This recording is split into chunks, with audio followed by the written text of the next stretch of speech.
Şair yazışı, ay efsane, bir çay getir koy içim.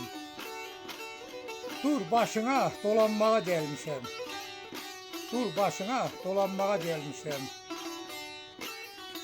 O gül zamalını görende öldüm. Pervane tek kalanmağa gelmişim. Pervane tek kalanmağa gelmişim. Sana böyle güzelliği kim verir?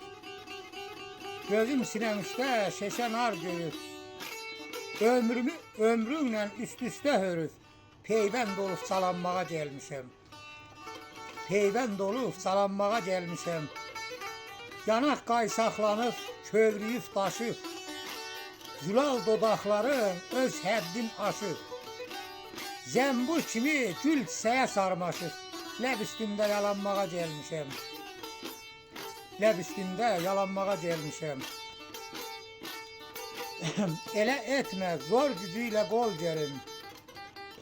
Sen od vursan, mən yüz yansam sönmərəm. Əsli Kərəm kimi geri dönmərəm, zavallıyam, talanmağa gelmişim. Zavallıyam, talanmağa gelmişim. İkinci şeiri var, onunla deyim. Efsane dur seyrə çıxaq dağlara.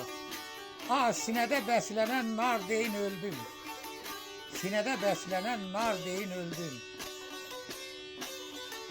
Seninle qoşaşıb bilə gəzməyə, baxça deyin öldüm, var deyin öldüm. Baxça deyin öldüm, var deyin öldüm. Dağların içində qanlısan, marsan, qanlının mahı, hamı tanıyır, qanlının mahı. Dağların içində qanlısan, marsan, gözəller yanında en böyük şahsan. Bu qəd bu qaməti hardan alıbsan, belə gözəl göysək, yar deyin öldüm. Belə gözəl göysək, yar deyin öldüm. Axı sən nəşil nə də maifsan. Ayıbın kilsin, çıx get bar kafedən, vallahi ayıbsan. Aslar gün görməyib, qaralmayıbsan.